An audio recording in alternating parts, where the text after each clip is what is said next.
Tuesday. Oh, look at me. Happy Tuesday. It is Tuesday, February the 21st, the 52nd day of the year.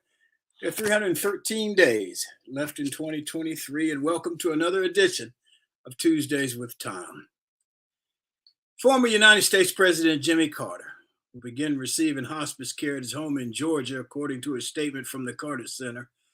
After several hospital stays, the former president has decided to spend his remaining time at home with his family and receive hospice care instead of additional medical intervention. Former president turned 98 last year to become the oldest living U.S. president in history. President Carter is widely revered for his championing of human rights. I was fortunate enough to attend his kickoff campaign in Birmingham for the presidency back when I was working for Channel 42 News.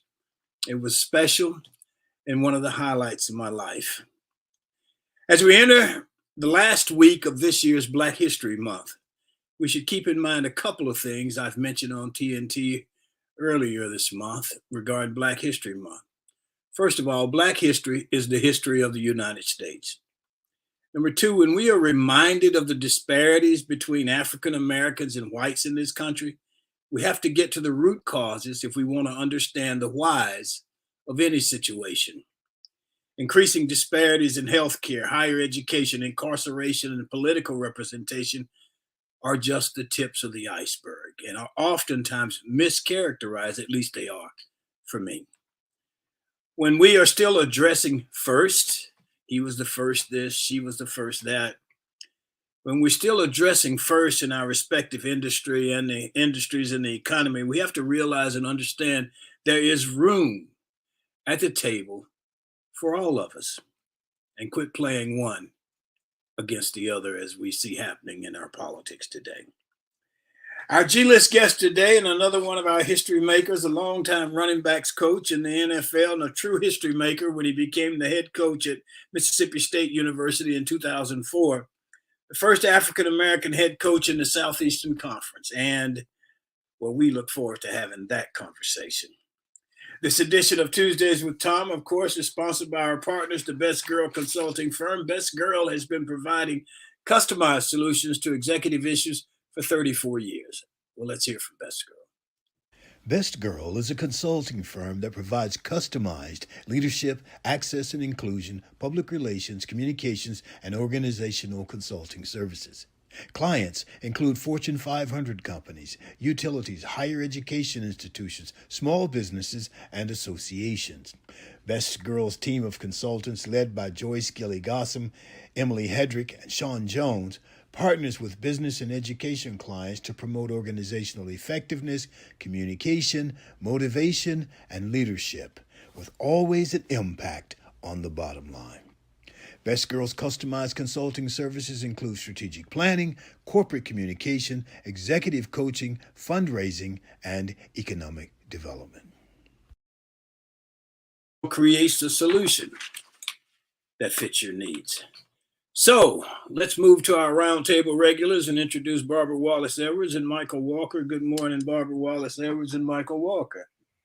Good How morning. you guys doing this morning? Doing well. Good morning. morning to the two of you. Good morning. All Doing right. great. Thank you.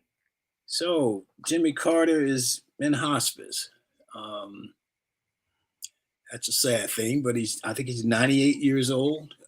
Yes. So he's had a good run. And I do remember they had a kickoff thing down at the hotel in Birmingham. I can't think of the name of the hotel. It's one right by the freeway downtown.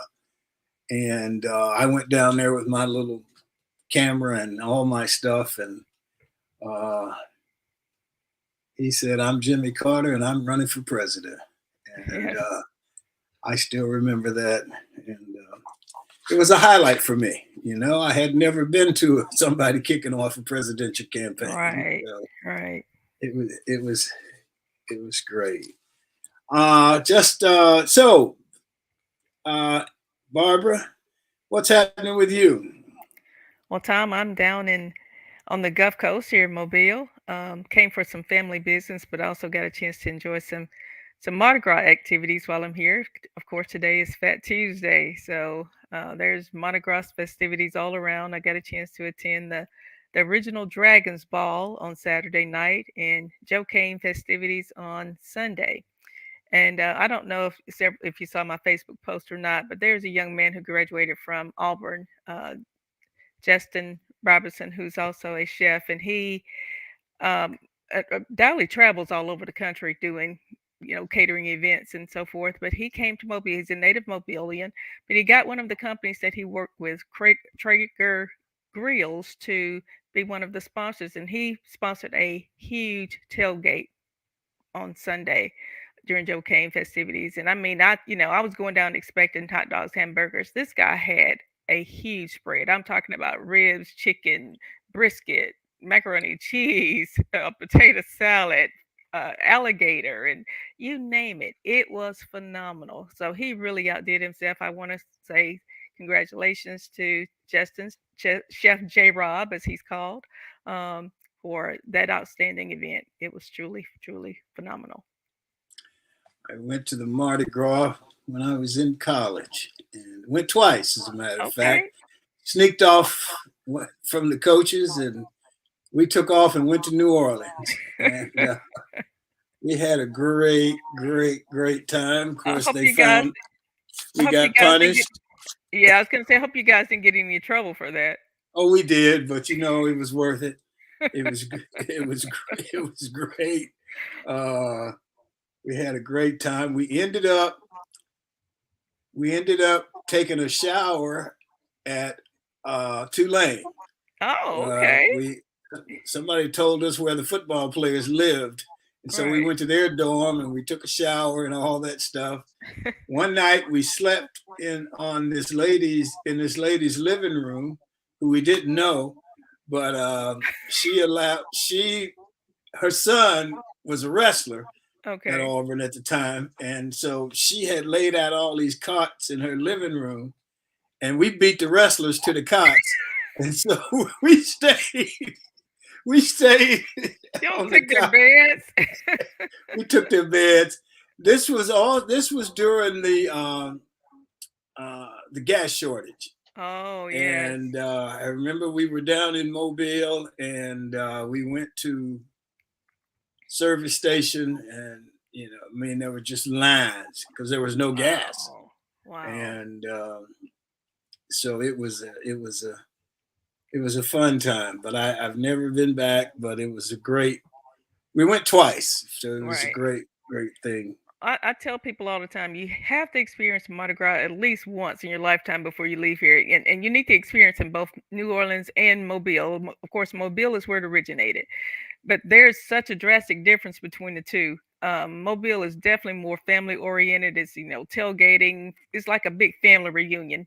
And of course, Mardi Gras New Orleans is this huge party. Everybody's drinking. Well, of course, they do some of that in Mobile too, but it's not the same. It's more of a family environment in the Mobile Mardi Gras. So, but everyone should experience that. It's truly something that you will never forget.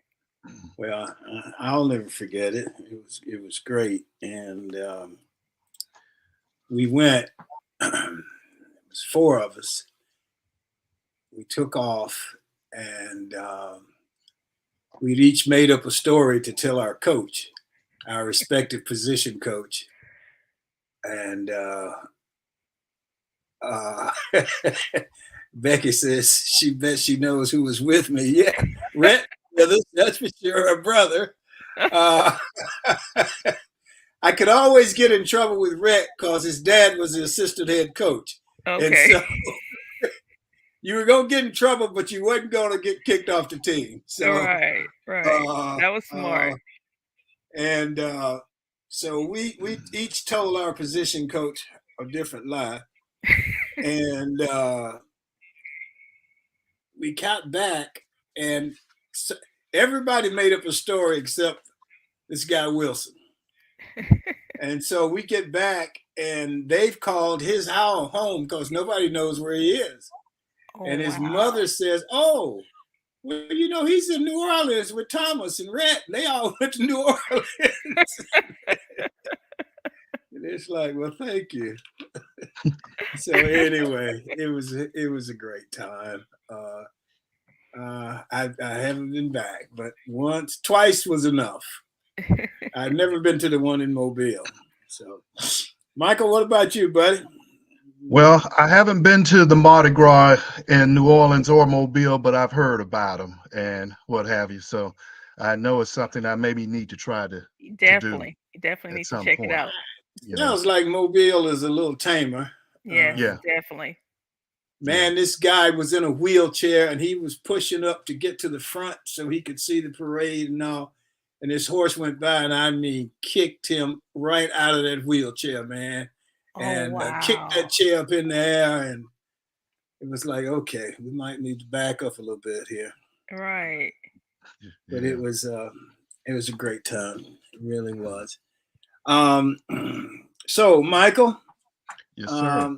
you got Jimmy Carter is going into hospice care. So,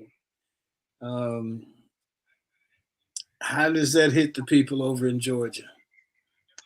Well, it's interesting. Ever since it was announced that he was going into hospice care, they have been having tributes to him and people Yeah. sharing their Jimmy Carter experience I think you and froze up. everybody else has been down. You know, and I had to check myself because I'm like, did he pass away? He wasn't. Yeah, I'm sorry, You you I, froze up there. I apologize. We're having some inclement weather here in Oh, are you? Atlanta. Okay. Yeah, and so I may be going in and out. But I was saying it. Every time he says it, it goes out No. again. You know, and I, and I looked at the TV. Well, did he pass away? But Yeah. everybody's just talking about their experiences, and they had his minister on the other day talking, and at the church that he attends, and which was really interesting. Because he was still doing the Sunday sermons up until not too long ago, wasn't He he? was still teaching Sunday school, I think. Yeah. Yeah. Yeah. 2019. Wow. Great guy, man. Yes, Great he guy. really is. I've read where he and his family are at peace, with the decision that they've Yeah. made, and so that's a good place to be. He said he's lived a fruitful life and he's ready. So we have to Lived respect that. an incredible life. He was Yes. when he was in the military. He was in the Navy, wasn't he? Yes, he Yes. was. Mm-hmm. Well, we'll certainly offer up our prayers to he and his Yes. family. Good guy. I think he kind of got shorted a little bit too in his presidency with who he was, what he contributed. Yes.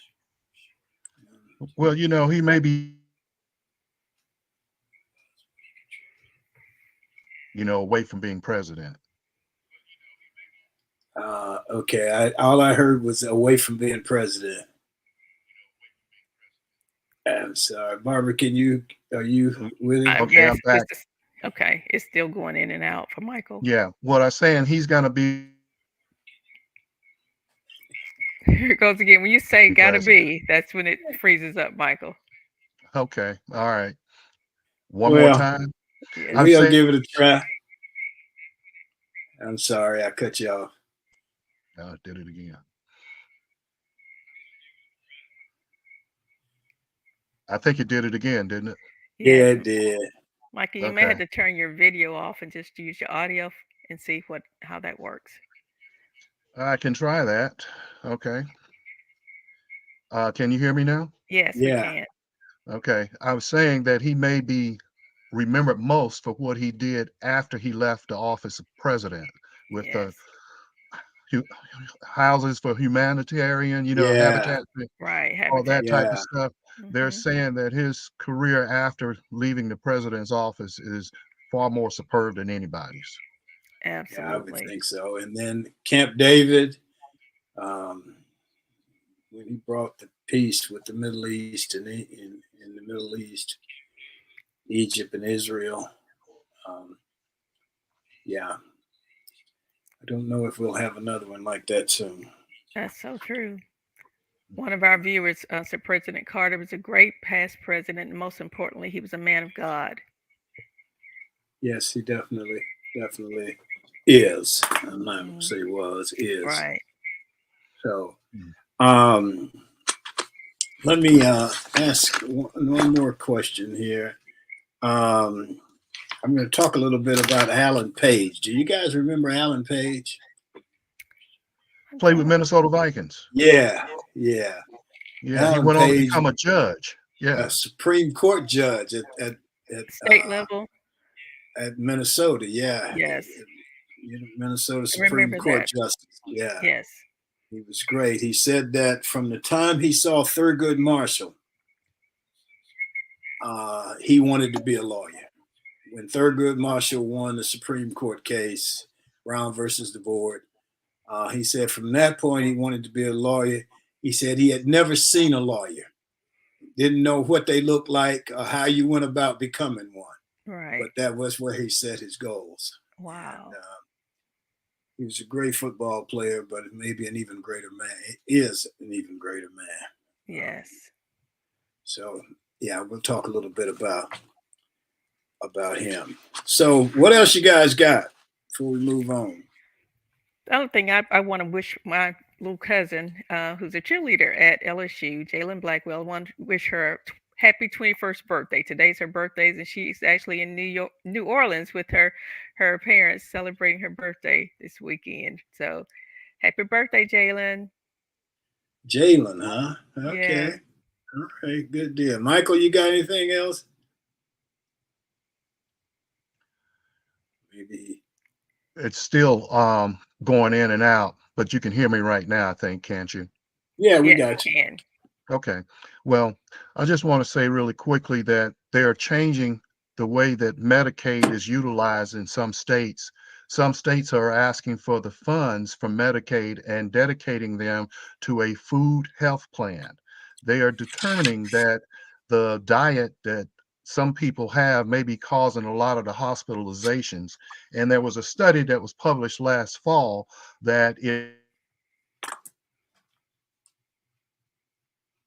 produce prescription where they use food as medicine. But overall, the study said that approximately 1.6 million of all hospitalizations could be avoided with the proper food and nutrition.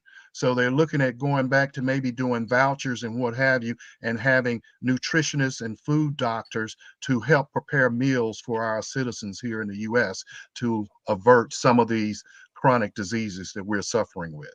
So you'll hear a lot more about that coming up. Okay, good deal.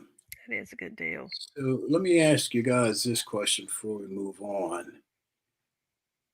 Because of all the Black Lives Matter stuff and some of the other stuff that's happened in the last couple of years, is Black history different this year?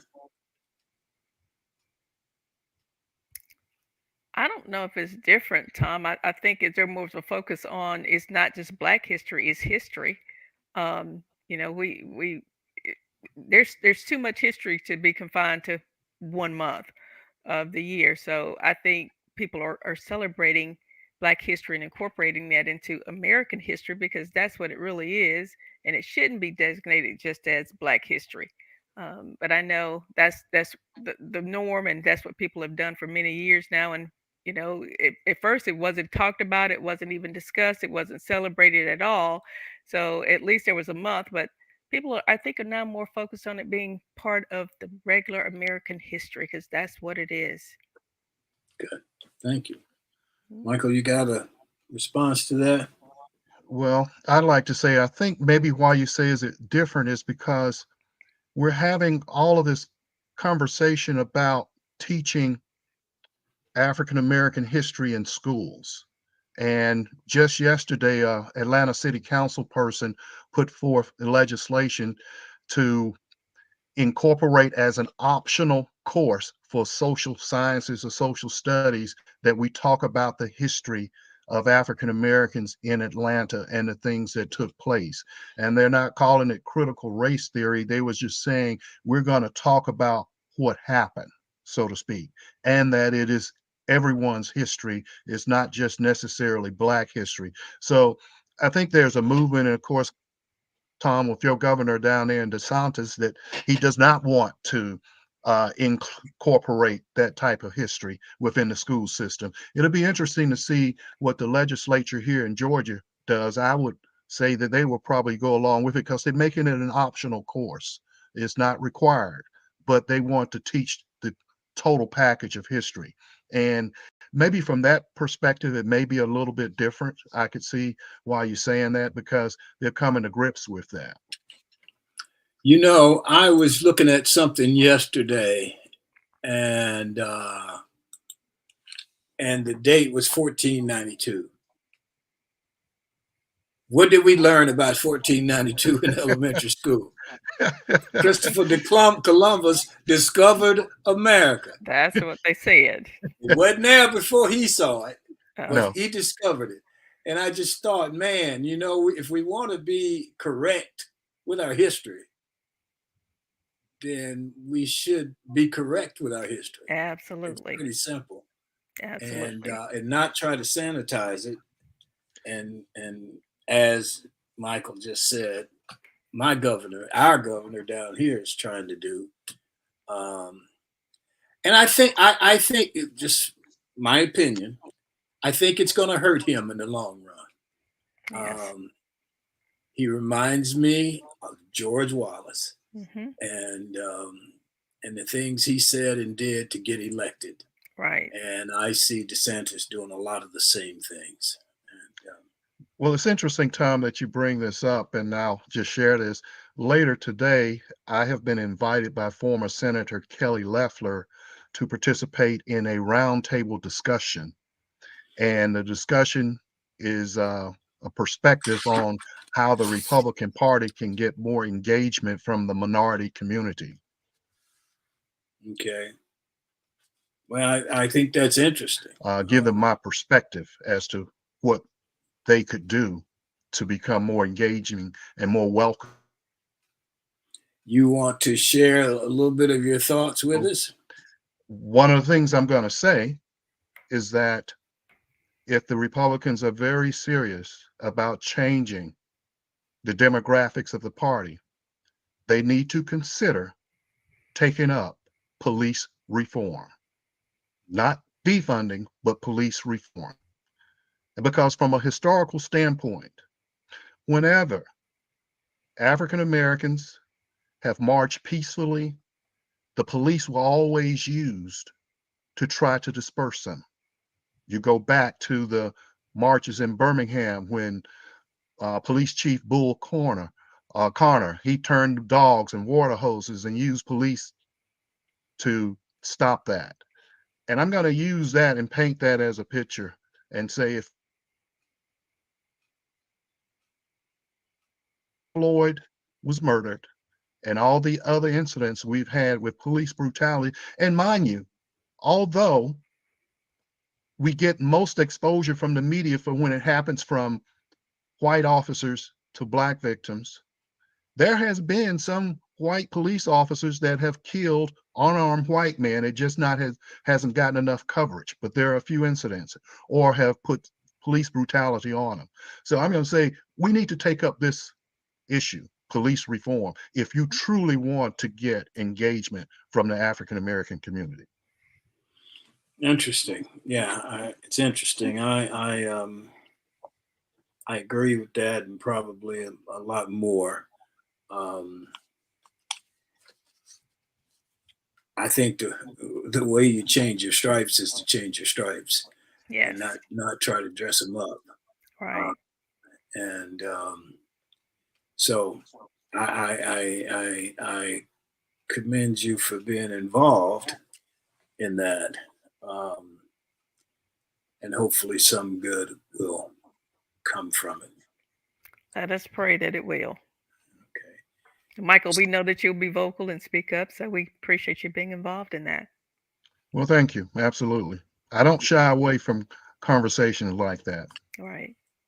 Well, and you know, you have you what do you, and not meaning you, Michael, but I mean you general, what do you expect to come out of it? And if change is not going to come out of it, then why waste your time? Right. Yeah. Or you're just dressing it up. So anyway, well, let's move on because we got a great G-list guest today. But let's go to Sean because Sean's got a minute for us.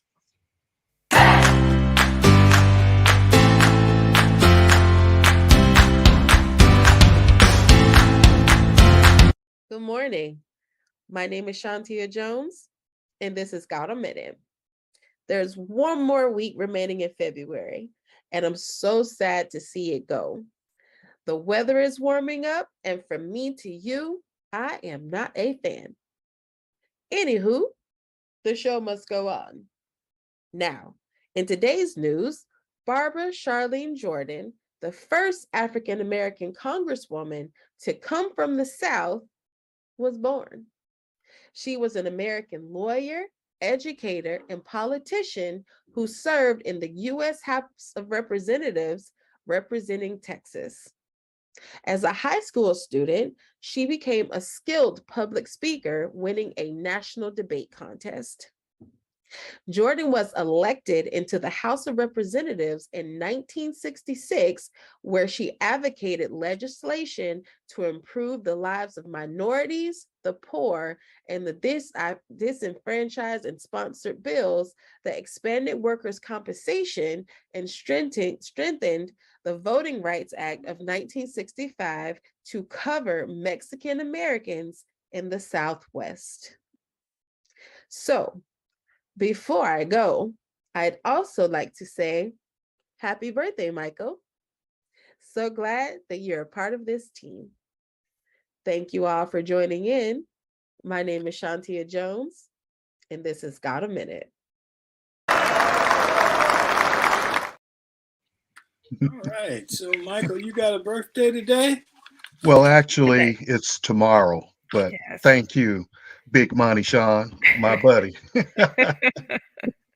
Okay. Well, good deal. Well, we hope you have a great day Yes. and that you have a lot of fun. I will try. Well, it ain't hard. You just have to decide that's what you're going to do. So anyway, Hollywood's got the A list, and here on Tuesdays with Thom, we got the G list. And our G list guest today is Mr. Sylvester Croom. Sylvester Croom has been around football all of his life. As a pioneer black athlete at the University of Alabama, he was a starting center on the team and won a national championship in 1973. University of Alabama annually hands out the Sylvester Croom Commitment to Excellence Award. That sounds pretty amazing. He has been an outstanding coach in the NFL, coaching top flight running backs such as Maurice Jones-Drew, Derrick Henry, Eric Dickerson, Barry Sanders. And he went to the Super Bowl on the staff of the San Diego Chargers.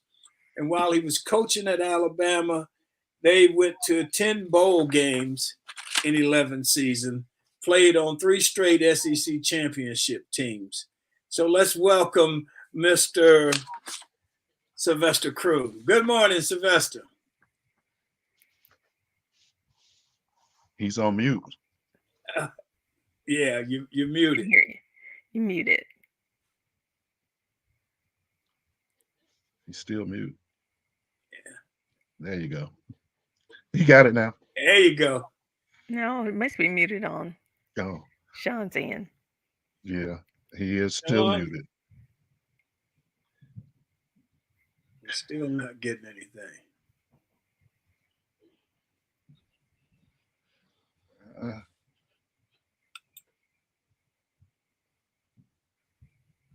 I don't know. He is still muted.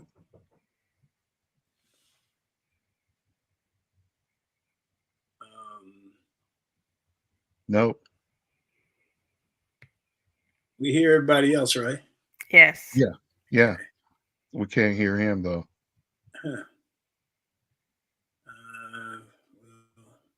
Yeah, but I could see the mic's turned off. Yes, but even when he turned the mic on, we still couldn't hear him. Right. Now, see, Yeah. I wonder if his headphones are off. He must have heard you. Sean Nope. said his headphones might not be pushed all the way in.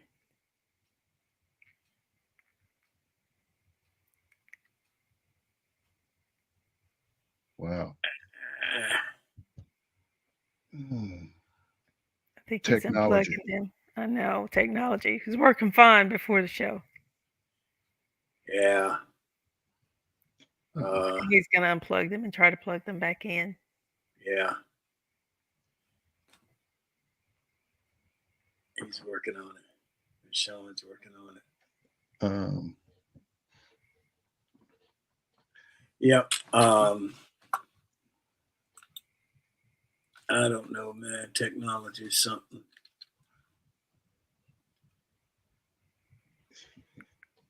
We still don't hear him. He's muted again. Somehow the earphones probably got turned off. Yeah. He's getting upset. Yeah. Can Sean call her on the phone? Sean said he can unplug them completely, but can you let him know? Yeah, she needs to let him know that. Yeah. If it's on. Sean.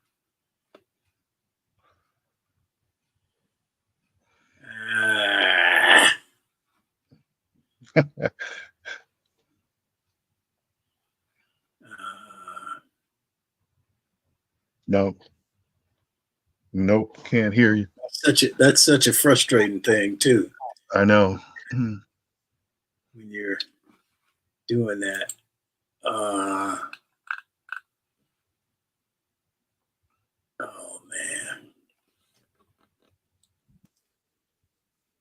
It was great. He's gonna try Bluetooth and see if that works. I wonder if the mute button is on his computer. If he Sylvester, is your mute on the computer?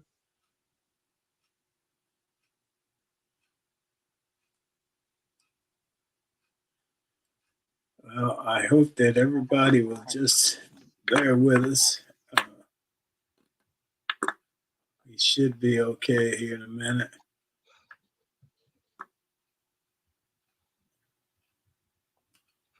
Dadgummit.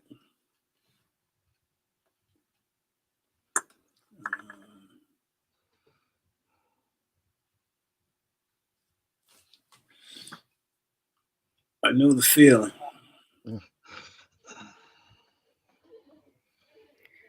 Sean's going to see if she can reach him by phone. She didn't have his number, but she's going to check with Emily. Okay.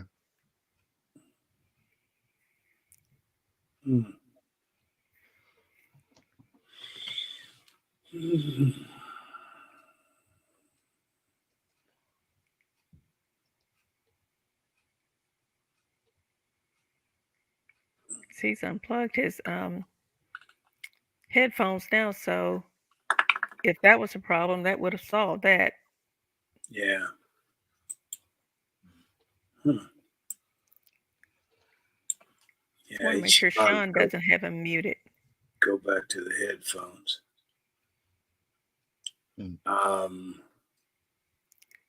Coach, can you hear us?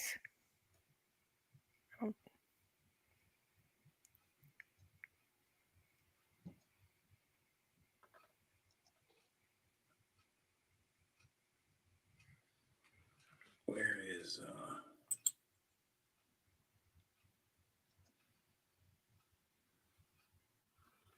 let's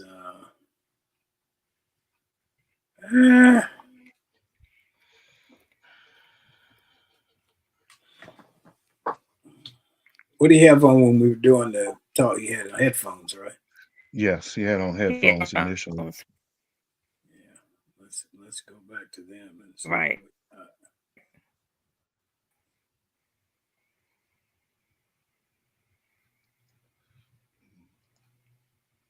I mean, there's nothing.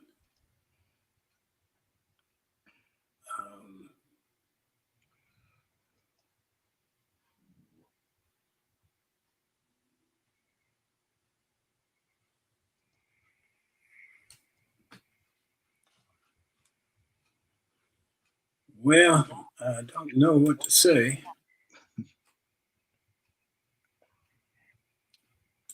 Or what to do.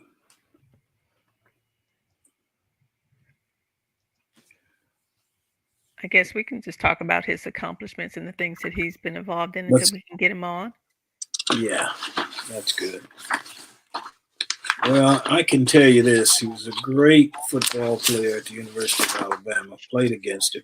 I was going to say, Thom, you actually played against him, didn't you? Yeah, he was great. He played center. And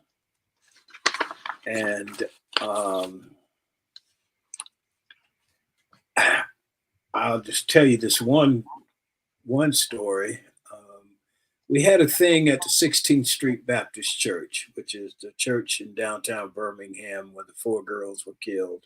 Yes. And it was the first black athletes at football players at the University of Alabama and Auburn University. And we just had and coaches from both schools. Okay. And it was just a wonderful time. Rick Davis, who's been on the show with us, put it together. Yes. Okay. And Rick and Sylvester are really good friends. And it's interesting because you got Auburn, you got Alabama, you got this rivalry thing. But for the most part, the guys managed to get along. Yes. And we had this thing at the 16th Street Baptist Church, and it was just incredible. We talked about recruiting. We talked about football, and there were some great stories that came out of it. Yes. And some great friendships that have come out of it. And you're thrown into this situation as a kid, and all of this has been going on all your life. And now, as a child, basically, young adult, you're trying to solve issues that had been solved for over 100 years. Right. And I sure do hate that this isn't working because Sylvester's got great stories to tell. Oh, yeah. He is a great story. Yes. He's been a great running back coach in the NFL. And I really wanted to ask him about that. But he has coached 4 of his players, Mike Pitts, Cornelius Bennett, who's a friend of yours, Barbara, I think, Yes, and the late Derek Thomas, all became first-round NFL draft picks following their days with Coach Croom. Right.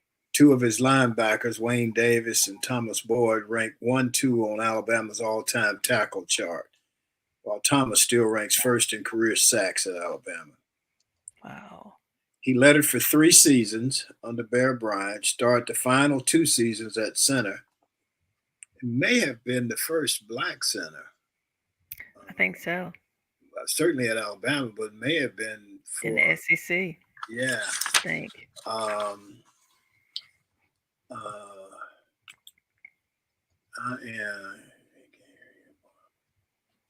Sean wants to know if you can ask if he can hear you, Barbara. Coach Croom, can you hear us? He can hear us fine. We just can't hear him. We're sorry, Coach. This happens from time. Oh man. Coach, can you just unplug your earphones altogether? We can just hear you talking through your computer. Yeah. Yeah. Coach, if you can just unplug your earphones from the computer.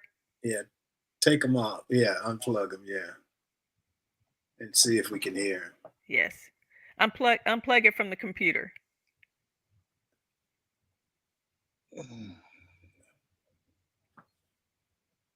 You have unplugged it?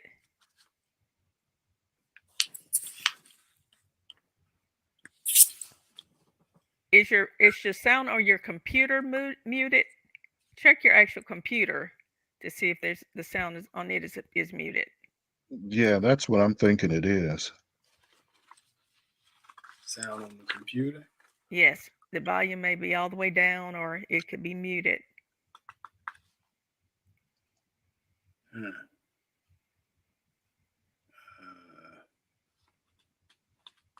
Unless he did something while we were gone.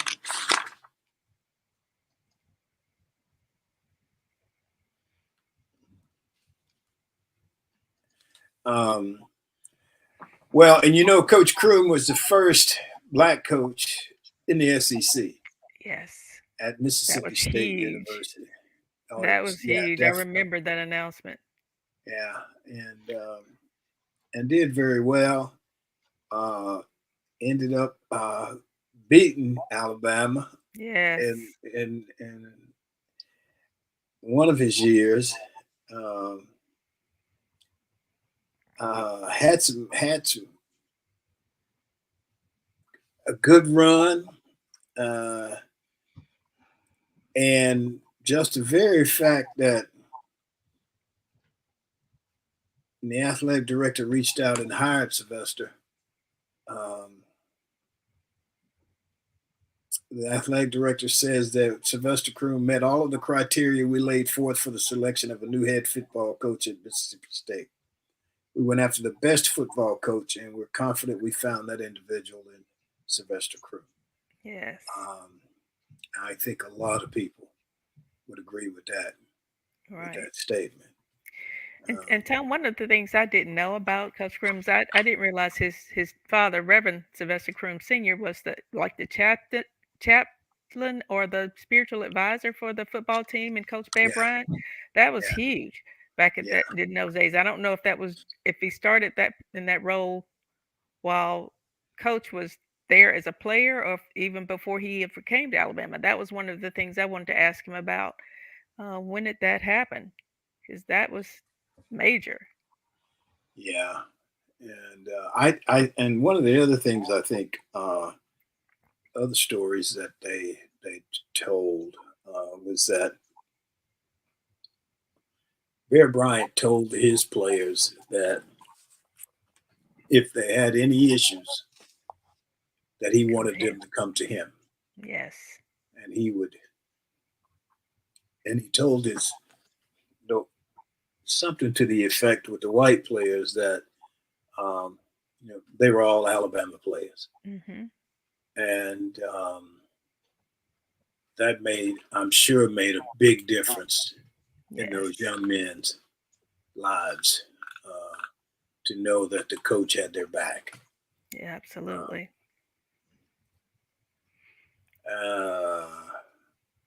I don't know what else to do here. It's Tom, go ahead. Tom, I had a question I wanted to ask you. You mentioned earlier when you guys had the reunion and got together, the players between Auburn and Alabama, and you said that the players got along well. I want to ask you, why is it that the fans have such animosity between the two, but the players on the field that are engaged in battle, after the game is over, they put their differences aside and they get along? What do you think is that? What causes that? Well, let me say, I don't know if you totally put your differences aside. But you get along. If you win, it's a lot easier to put your differences aside. Right. Sure. Yeah. But I think that, especially after so many years,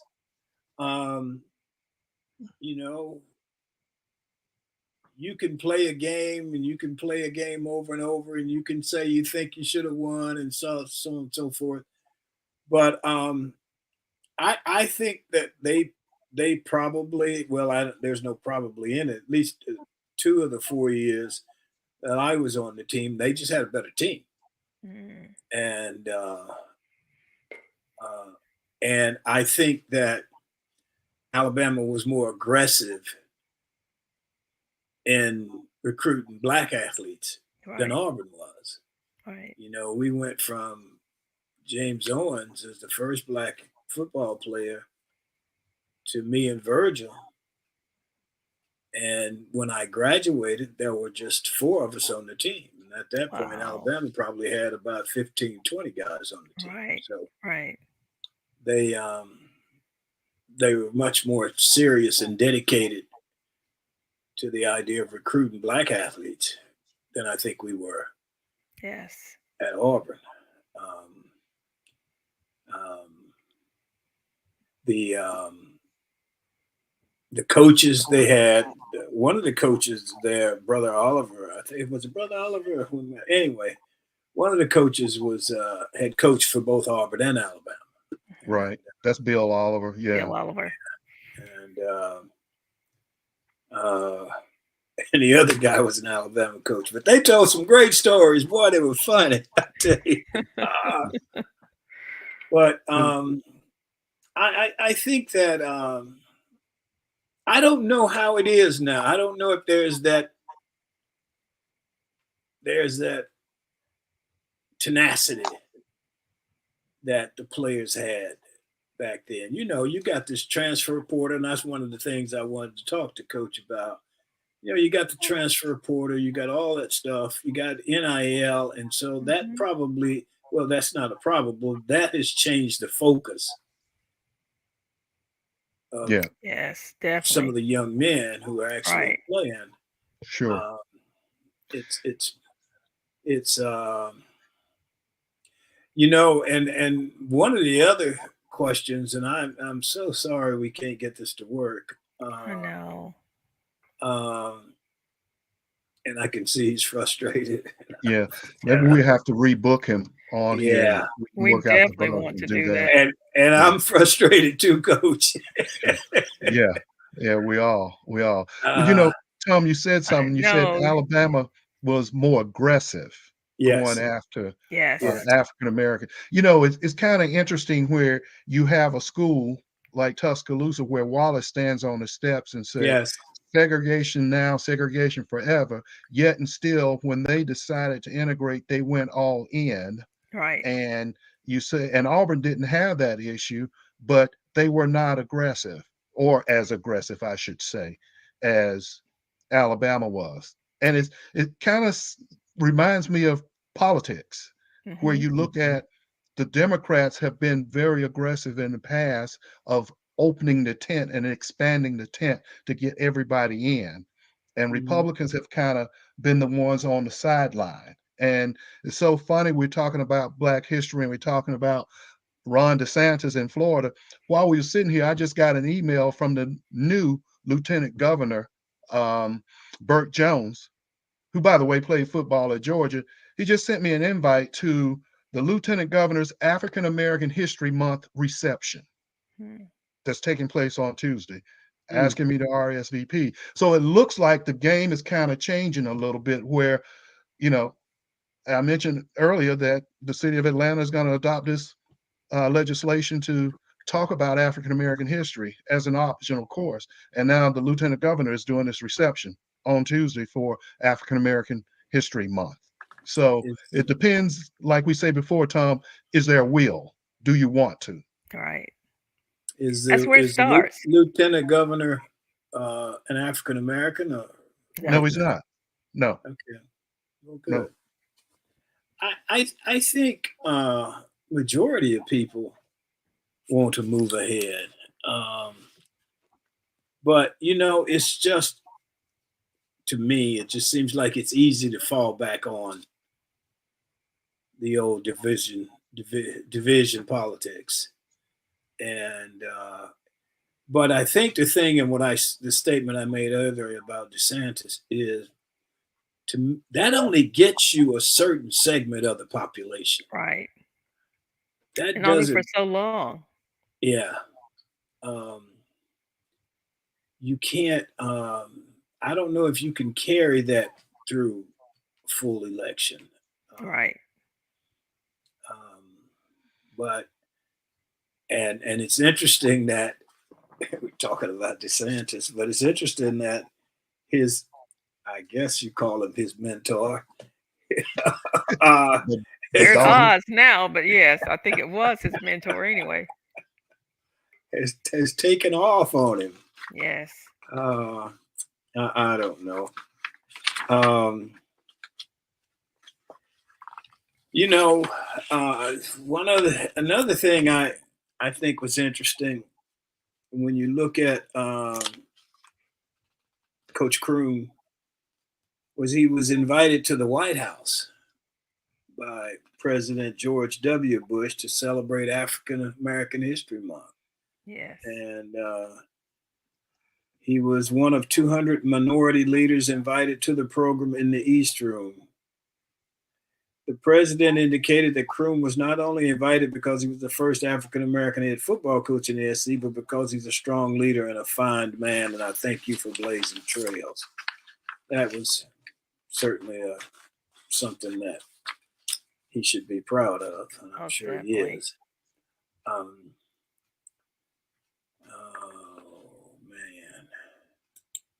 man. You tell him.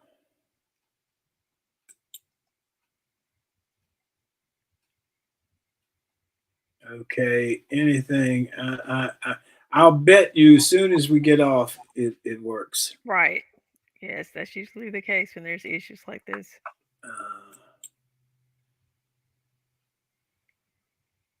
And it's just so strange that Who's he everything goes talking to? fine. Somebody can hear him. I don't know.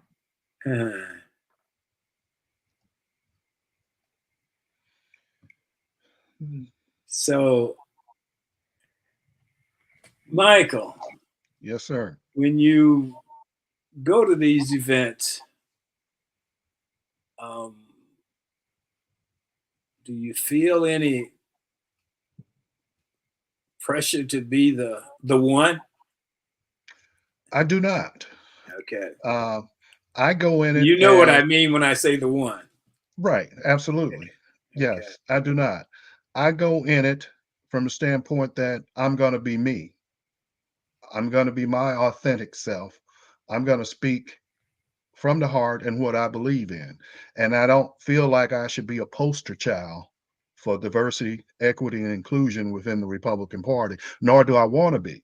But what I strive to do is to show that I believe in Republican values. I just happen to be Black, in other words. So I don't feel a certain amount of pressure, and it's interesting. And I think in a lot of these associations that I represent, in many instances, I'm the first to ever do what I've done.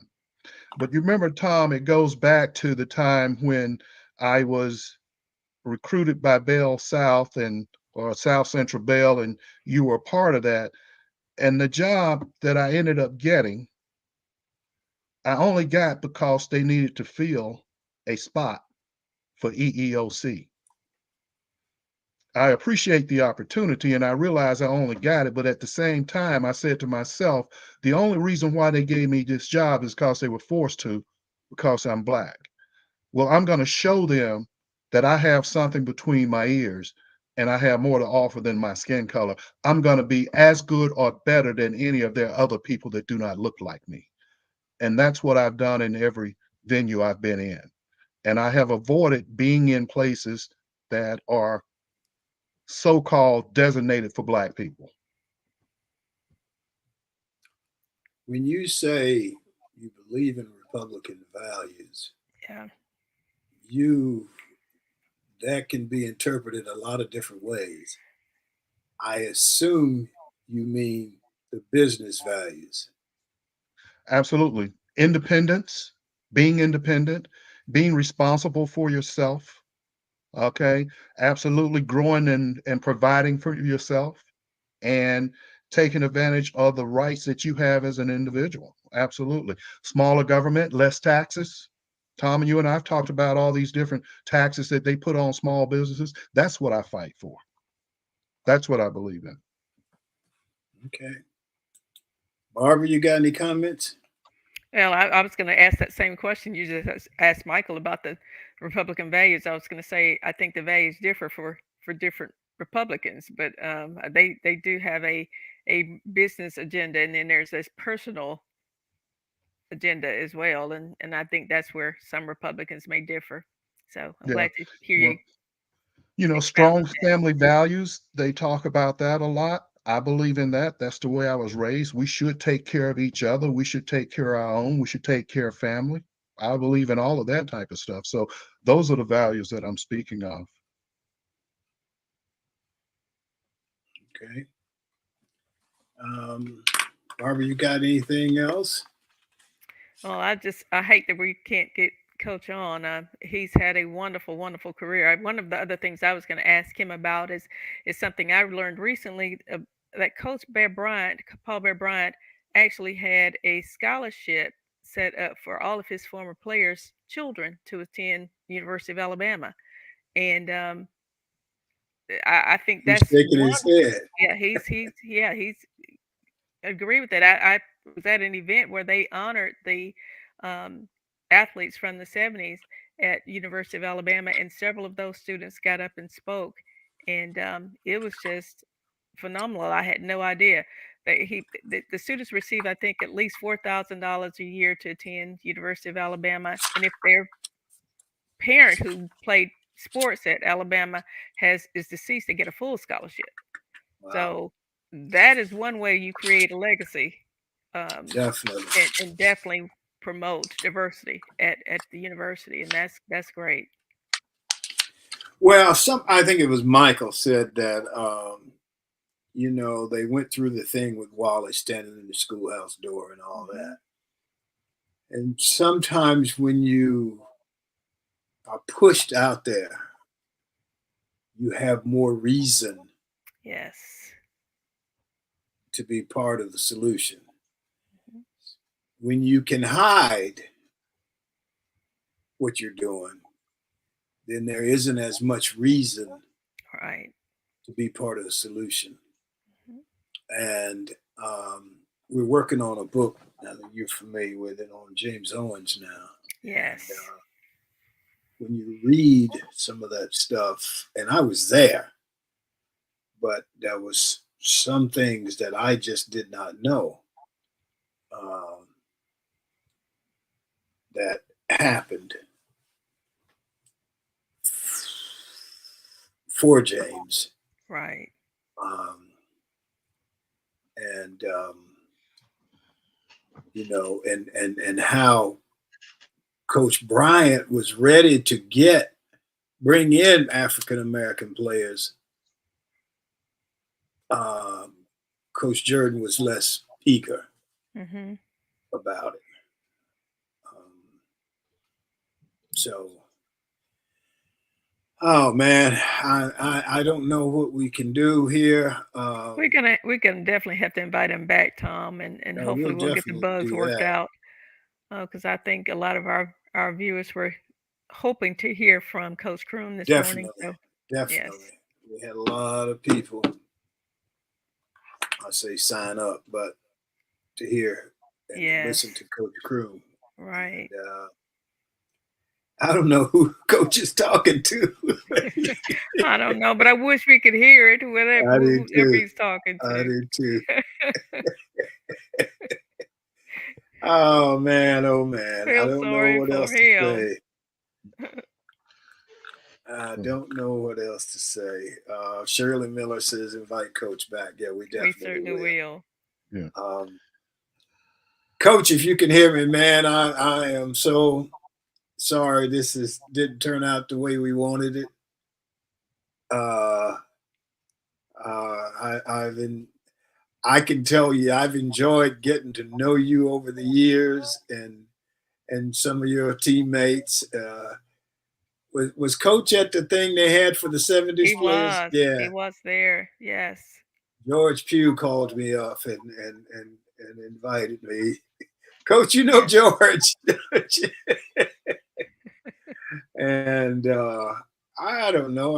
I've managed to get along pretty well with all those guys. Right. Um, And so we that event will. was spearheaded by George Pugh and Jeremiah Castile. Yeah. They did an exceptional job of putting that weekend of activities together for those former players and honoring them. It was a great event. It's great. Well, it's 10 o'clock. So let me just say I want to thank Sean for wishing me a happy Yep. time Happy in and birthday, said happy Michael. birthday. Yes. All right, happy Michael, we'll talk to you. Okay. Coach, we're going to probably go on and close out. And I'm going to call you as soon as this is over. Hopefully we can work something else out, man. I apologize. I Yes. apologize. Maybe we can have him on in March. We still haven't filled all of our We dates got in some March. time. Yeah. Yes. We'll if he'll agree to come back, we definitely want him back. So Yes, definitely. So let me I have all these questions I wanted to I ask you, know. because I had one of the had a things that booklet full of questions you here. learn in the book we're putting together about James is the first blacks had to be, as they say, the right kind of player. Mm-hmm. Now, what does that mean? That means that they wasn't going to cause any problems. They wasn't going to cross the line. Right. Had to be a And leader. Had to be a leader for had to be sure. a leader. Yes. And most of the guys upheld that wish Right. or that tradition or what have you. So, well, let's move on, Coach. I'll get back in touch with you after this, and oh man, it's one of those things, one of those days. So anyway, so my closing commentary for today, or as I see it, is Alan Page decided he wanted to be a lawyer just like Thurgood Marshall, who had won the Brown versus Education landmark decision before the U.S. Supreme Court, declaring separate but equal education to be unconstitutional. First of all, you have to keep in mind that Page didn't know any lawyers, none in his family, none in his experience. Excuse me, and education was expensive. Page's life philosophy surrounded the fact that the more education one has, the more choice one has. So he enrolled in law school at the University of Minnesota while playing football for the Minnesota Vikings. He obtained his law degree the same year the Vikings released him. Page says, "My legal career was by design. My athletic career was by accident." He retired from the NFL in 1981, was inducted into the NFL Hall of Fame in 1988. In 1992, he won a seat on the Minnesota Supreme Court, was reelected 3 times. He retired from the court in 2015 at the mandatory age of 1970. And that is how I see it on this February 21st in the year 2023. We certainly apologize for the difficulties we had with Coach Croom, but that's our show for today. We want to thank the audience. We appreciate you. Thank our G-list guest, Coach Sylvester Croom. Thank our sponsor, Breast Girl. Thank Michael, Barbara, Emily, and Joyce. And that's it on February 21st in the year 2023. Remember to enjoy yourself. Make every day count. Stay safe. Peace.